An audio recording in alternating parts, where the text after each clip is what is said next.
Un hivernage dans les glaces de Jules Verne, lecture du chapitre 8, Plan D. Le 9 octobre, Jean Cornbutte tint conseil pour dresser le plan de ses opérations et, afin que la solidarité augmentât le zèle et le courage de chacun, il y admit tout l'équipage. La carte en main, il exposa nettement la situation présente.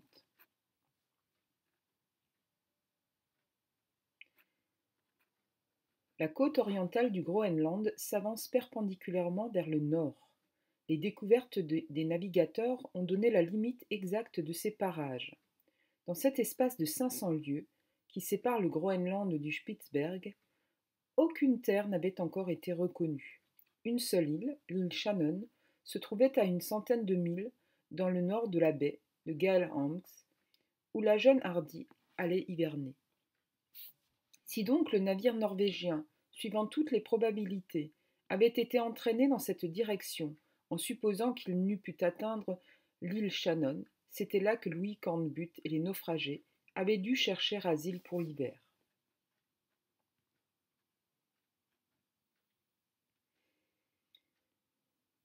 Cet avis prévalut, malgré l'opposition d'André Vasling, et il fut décidé que l'on dirigerait les explorations du côté de l'île Shannon.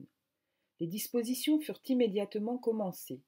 On s'était procuré, sur la côte de Norvège, un traîneau fait à la manière des Esquimaux, construit en planches recourbées à l'avant et à l'arrière, et qui fut propre à glisser sur la neige et sur la glace. Il avait 12 pieds de long, sur 4 de large, et pouvait, en conséquence, porter des provisions pour plusieurs semaines au besoin. Fidèle Mison l'eut bientôt mis en état, et il y travailla dans le magasin de neige où ses outils avaient été transportés.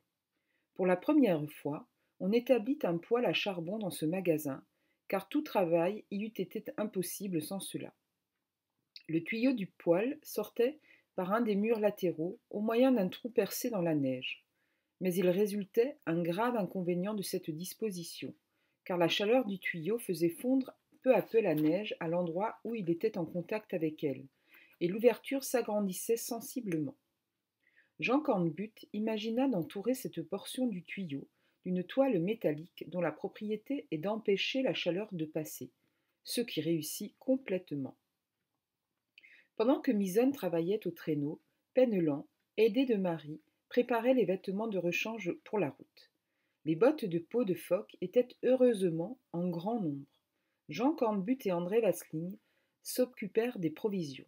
Ils choisirent un petit baril d'esprit de vin destiné à chauffer un réchaud portatif.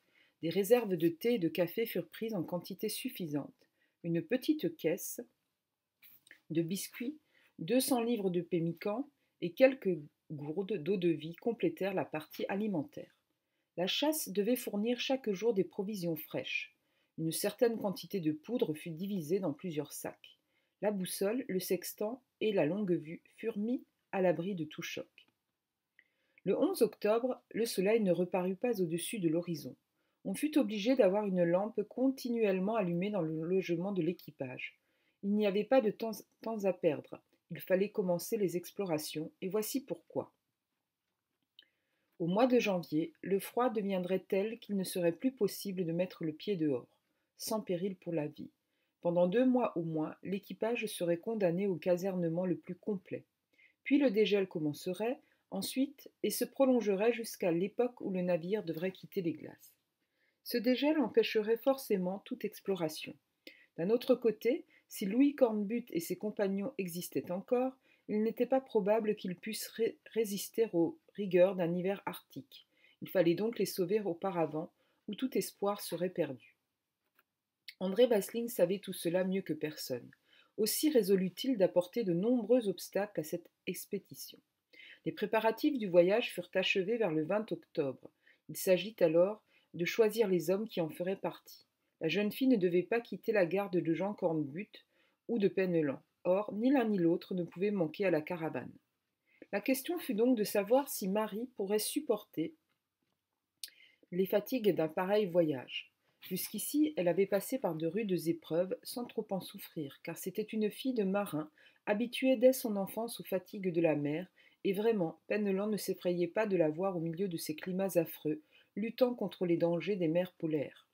On décida donc, après de longues discussions, que la jeune fille accompagnerait l'expédition et qu'il lui serait au besoin réservé une place dans le traîneau sur lequel on construisit une petite hutte en bois, hermétiquement fermée.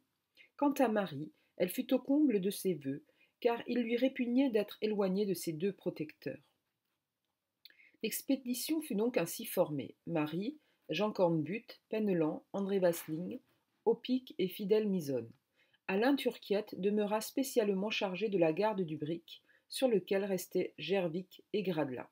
De nouvelles provisions de toutes sortes furent emportées, car Jean Cornbutte avait, afin de pousser l'exploration aussi loin que possible, avait résolu de faire des dépôts le long de sa route, tous les 7 ou 8 jours de marche. Dès que le traîneau fut prêt, on le chargea immédiatement et il fut recouvert d'une tente de peau de buffle. Le tout formait un poids d'environ 700 livres qu'un attelage de 5 chiens pouvait aisément traîner sur la glace. Le 22 octobre, suivant les prévisions du capitaine, un changement soudain se manifesta dans la température. Le ciel s'éclaircit, les étoiles jetèrent un éclat extrêmement vif et la lune brilla au-dessus de l'horizon pour ne plus le quitter pendant une quinzaine de jours. Le thermomètre était descendu à 25 degrés au-dessous de zéro. Le départ fut fixé au lendemain. Fin de la lecture du chapitre 8.